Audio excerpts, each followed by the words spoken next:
আহা সানি, এত উত্তেজিত হচ্ছ কেন? আমিও তো তোমার স্ত্রী, আমিও বেঁচে আছি। তুমি যদি আমাকে ঘরে ফেলে এসে অন্য মেয়েদের সাথে মজা মাস্তি করতে পারো, ঘুরে বেড়াতে পারো, তাহলে আমি কেন নয়? দেখো আজকে গিয়ে আমরা অনেক দিন যাবত তো। চলো, ফুচকা খেতে যাবে? হ্যাঁ। পরি পরি, তুমি এখানে কি করো? আর তুমি এসব কি পড়েছো? আর তোমার সাথেই লোকটা কে? ও হ্যাঁ, তোমাকে তো বলাই হয়নি। এত ঘাবড়ানোর কিছু নেই, ও আমার বয়ফ্রেন্ড। বয়ফ্রেন্ড মানে? হ্যাঁ, তুমি এসব কি বলছো? আহা সানি, এত উত্তেজিত হচ্ছ কেন? আমিও তো তোমার স্ত্রী, আমিও বেঁচে আছি। তুমি যদি আমাকে ঘরে ফেলে এসে অন্য মেয়েদের সাথে মজা মাস্তি করতে পারো, ঘুরে বেড়াতে পারো, তাহলে আমি কেন নয়? আমিও তো মানুষ। দেখো পরি, আর একটা কথা বলবে না। সব কিছু একটা লিমিট আছে। আর তুমি এসব কী সব পোশাক পরেছো? আমি তো কখনোই তোমাকে এসব পোশাক পরতে দেখিনি।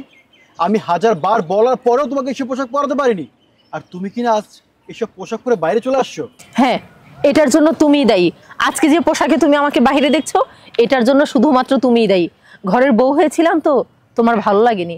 বাইরে রং বেরঙের মেয়ে দেখতে দেখতে নিজের ঘরের বউকেই সেরকম বানাতে চেয়েছিলে। আমি কখনোই হতে চাইনি। আসলে জানো, পুরুষদের ঘরের বউ ভালো লাগে না, বাহিরের নারী ভালো লাগে। শোনো, আজকে যে রাস্তায় আমি এসেছি, এই রাস্তা থেকে আর ফিরে যাওয়া সম্ভব না। আর যাই হোক, তুমি তো আমাকে শিখিয়েছিলে স্ত্রী স্ত্রীর জায়গায়, অতএব স্বামী ও স্বামীর জায়গায়। চিন্তা করো না, তুমি বাসায় চলে যাও। দিন শেষে রাতে আমাকে তোমার বিছানার পাশে ঠিকই পেয়ে যাবে। আর হ্যাঁ, আজকে আমার একটু ফিরতে লেট হবে, আমার নাইট ক্লাব আছে তো। পরি, তোমার মাথা ঠিক আছে? তুমি এসব কি বলছো? তুমি নাইট ক্লাবে যাবে? হ্যাঁ, নাইট ক্লাবে যাব। এতে প্রবলেমের কি আছে? কেন, সেদিনের কথা ভুলে গেছো? আমাদের অ্যানিভার্সারি ছিল, আমি তোমাকে ফোন করেছিলাম।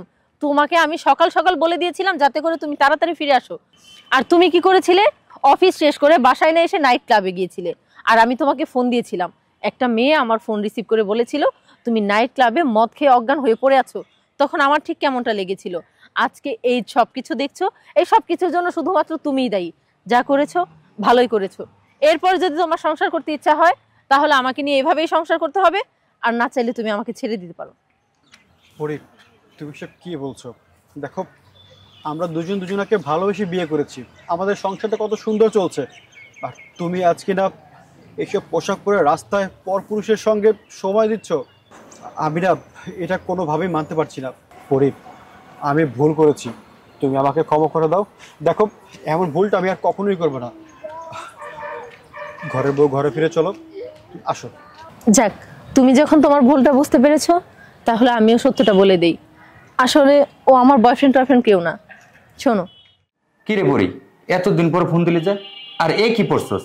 এটা কি কোনো মানসিক পোশাক? আর তোর কি সমস্যা হয়েছে বলতো? ভাইয়া, ডাকছি যখন অবশ্যই তো কারণ আছে।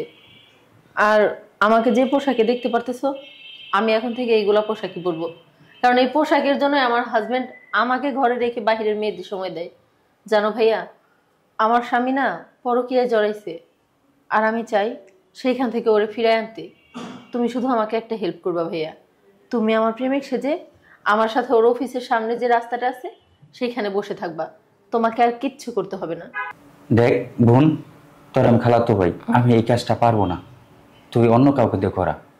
ভাইয়া, আমি চাই ও আমাকে মাইন্ড করুক। প্লিজ ভাইয়া, অন্তত আমার সংসারের দিকে তাকিয়ে হলো তুমি এই অভিনয়টুকু করো। আমি জানি ও যদি আমাকে অন্য একটা পুরুষের সাথে দেখে, ও কখনো এটা মানতে পারবে না, ঠিক যেরকম আমি মানতে পারি না। দেখবা, তোমার এই অভিনয়টুকুর জন্য আমার সংসারটা ঠিক হয়ে গেছে। প্লিজ ভাইয়া। আচ্ছা ঠিক আছে, আমি রাজি। আচ্ছা তাহলে চল। চলো ভাইয়া। এখন তো বুঝতে পারলে, আসলে ও আমার বয়ফ্রেন্ড টয়ফ্রেন্ড কেউ না, আমার আপন চাচাতো ভাই।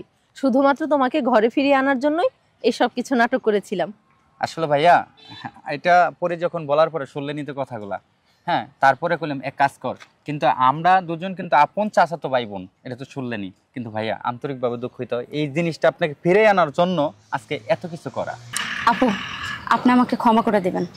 আমি অনেক বড় অপরাধ করে ফেলছি, আপনাদের সংসারটা নষ্ট করে।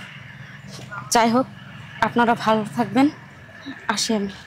ঠিক আছে।